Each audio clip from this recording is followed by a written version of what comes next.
नमस्कार दोस्तों, मैं विपिन कुमार अपने चैनल ज्ञान के भंडार पर आप सभी लोगों का स्वागत करता हूं। दोस्तों, ये मेरे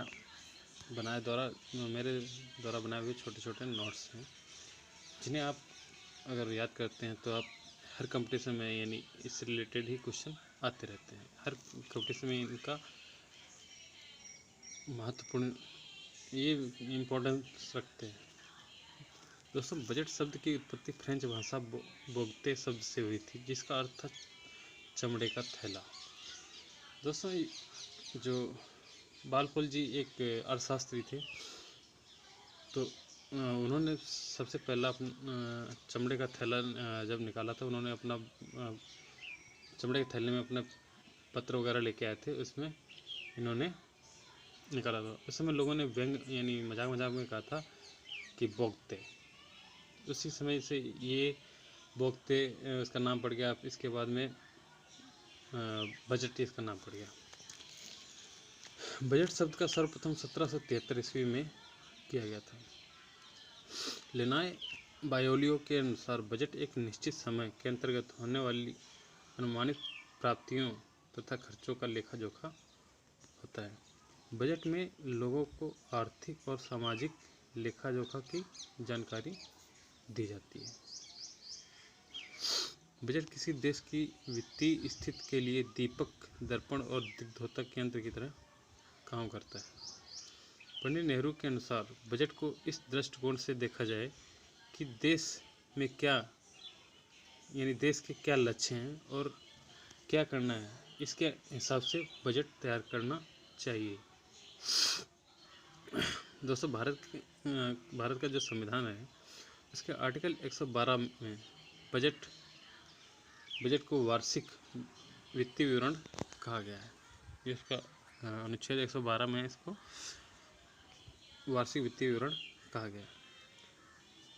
राष्ट्रपति वित्तीय वर्ष के संबंध में दोनों सदनों के सामने यानी लोकसभा और राज्यसभा के सामने वित्तीय विवरण रखवाते हैं। यानी इसको जो वित्त मंत्रालय जो बजट तैयार किया जाता है, वो राष्ट्रपति की देखरेख में तैयार किया जाता है। इसे बजट को तैयार करने से पहले राष्ट्रपति की अनुमति लेनी पड़ती है। भारत में वित्त मंत्री बजट को प्रस्तुत करता है। यानी जो वित्त मंत्री हैं हमारी निर्मला सीतारमण जी, अभी के समय ये यानी जो भी अपना अपने देश और ब्रिटेन के हिसाब से दोनों में वित्त मंत्री ही बजट को प्रस्तुत करते हैं। भारत और ब्रिटेन में वित्त मंत्रालय बजट प्रस्तुत करते हैं।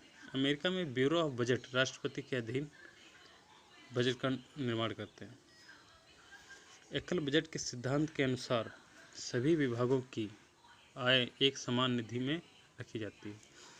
आय से अधिक व्यय को घाटे का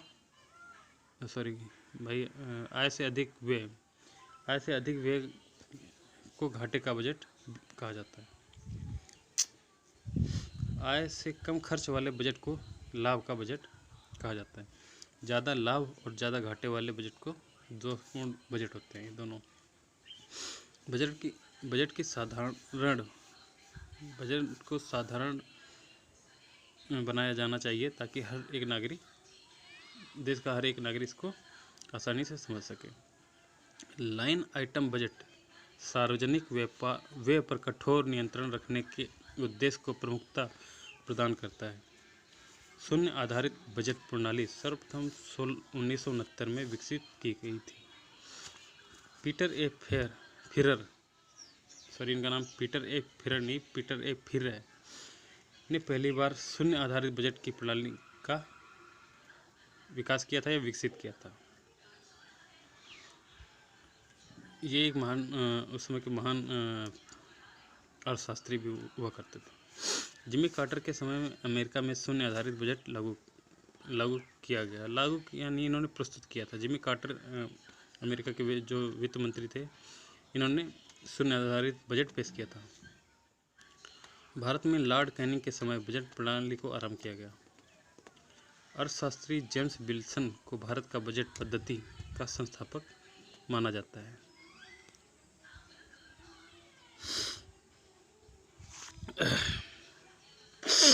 भारत में 2017 से रेल बजट और साधारण बजट को एक करके पेश किया गया। 1921 में रेल बजट को साधारण बजट से अलग कर दिया गया था। वित्त मंत्री लोक वित्त के प्रति उत्तरदायी रहता है। भारत का वित्तीय वर्ष 1 अप्रैल से शुरू होता है जो कि 31 मार्च तक रहता है। यानी हमारा वित्तीय वर्ष 1 अप्रैल से 31 मार्च तक रहता है। जुलाई से वित्त मंत्रालय द्वारा बजट तैयार करने की प्रक्रिया शुरू हो जाती है। प्रशासनिक मंत्रालय द्वारा बजट परंपरागत योजनाएं होती हैं। आउटकम बजट वित्तीय बजट के परिणाम होते हैं। बजट के दो भाग होते हैं, यानी दो भाग होते हैं वही, एक तो घाटे का बजट और दूसरा होता है लाभ का बजट। संचित निधि से सरकार का पूरा खर्च, यानी जो सरकार का खर्चा होता है वो संचित निधि से होता है। जीएस हॉल, अर्थशास्त्री जीएस हॉल ने कहा था कि वित्तीय प्रशासन राज्य के वित्तीय प्रबंधन के सभी पहलुओं से संबंधित है। भारतीय अर्थशास्त्री माहेश्वरी तथा एक अवस्थी जी के अनुसार बजट एक राजनीतिक दस्तावेज से अधिक होता है जिसमें सरकार के संपूर्ण दर्शन हो जाते हैं। यानी माहेश्वरी जी और अवस्थी ने कहा था कि जो वित्त बजट होता है, जो बजट का प्रारूप होता है, उससे सरकार की सारी योजनाएं, उनका क्या काम करने वाले हैं या किस प्रकार से करना है, ये सारे दर्शन ये बजट से ही हो जाता है। नकदी बजट वार्षिक नकद का आय तथा व्यय होता है। लोकसभा द्वारा विनियोग विधेयक पारित करने के 14 दिन बाद राज्यसभा 14 दिन के लौटाने के लिए बाध्य होता है। अनुदानों की मांग कॉन्स्टिट्यूशन के आर्टिकल 113 में है। धन विधेयक की परिभाषा आर्टिकल 112 में है, यानी संविधान के आर्टिकल 112 में है। लेखा अनुदान, प्रत्यानुदान तथा अपवादानुदान के बारे में आर्टिकल 117 में निहित है। 25 दिन में संसद से अनुदान मांगों को पास करने की परंपरा है। भारत में कार्य निष्पादन बजट को 1955 में मान्यता मिली। भारत की वित्त मंत्री इसमें मंत्री निर्मला सीतारमण जी हैं। नमस्कार दोस्तों। ओके दोस्तों, जय हिंद।